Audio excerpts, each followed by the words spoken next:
Hello, Grumpy Old Fart here. I've been doing a lot of serious videos lately, so I figured I'd creep a fun one in there. For those of you who don't know, go check out my video, UFOs Evidently. I'll explain the Navy, U.S. Navy announced a couple months ago that UFOs are indeed real. And because they are real, the Navy has announced that they're real. We now have to go back and look at some of these historical cases with a different eye, an eye of credibility, credibility, whatever word you want to use. In the late 1940s, there was a man, he was a pilot, a private citizen, and his name was Kenneth Arnold. And he was flying, I want to say it was in Oregon, but don't quote me, and maybe Washington. Anyway, he's flying along, his little single-engine plane. And off in the distance, he saw a flight of, I think it was like 9 or 11 or whatever, UFOs, unidentified flying objects. He didn't know what they were. And when he described them, he used the term flying saucer. They looked like flying saucers. Well, the media ran with it. Magazines and the public just, I mean, they went crazy. Flying saucers, flying saucers. And everybody credits him with the first coining of the phrase flying saucers.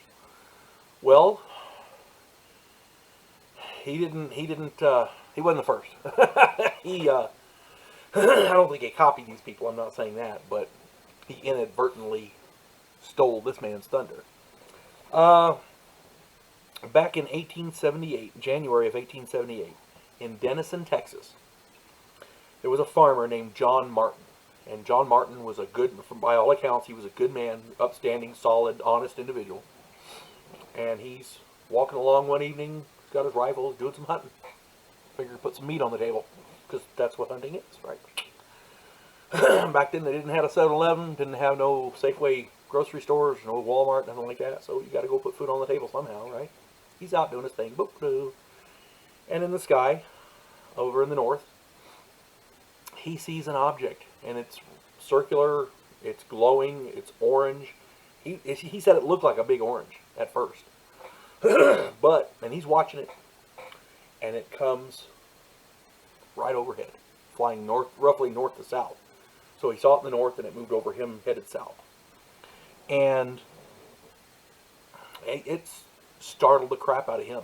I mean, he was taken aback. He referred to it as, it looked like a big saucer. So that's, as far as we know, the first time the term saucer was used in conjunction with UFOs. Now, Kenneth Arnold, he was a good man. I'm not disparaging him. And he is generally credited with this. But as far as we know, this is the first time saucer was used in conjunction with UFOs. And that was in 1878. And this guy was really, really concerned because, I mean, think about it. Put yourself in his position. Nobody had heard of the Wright brothers. There had been no airplanes. The closest thing they could think of would be a balloon, but balloons don't glow. So, this guy had no frame of reference. He saw something he couldn't identify, and it didn't look like anything he'd ever seen before. He literally had no frame of reference. It's one thing for you and I to see something flying through the sky. Is it a plane? Is it a helicopter? Did Cape Canaveral launch something, didn't tell nobody? Was it a satellite coming down out of the sky? There's lots of explanations. But what this guy saw, nobody ever seen before. Now, people have theorized that maybe it was ball lightning or whatever, but this guy said it looked like a saucer.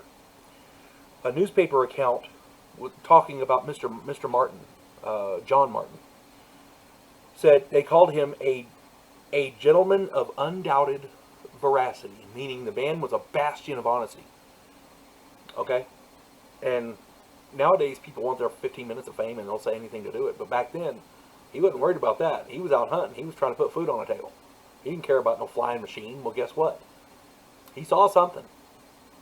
That's all I'm saying. He saw something. First time saucer was used. First time, well, not the first time somebody saw something flying in the air, but my point is, he had no frame of reference. He had to know what it was. And this guy was, by all accounts, He was a good, solid, honest, upstanding man. Who are we to disparage him? Got to take him at his word. You folks have a good day. God bless one and all.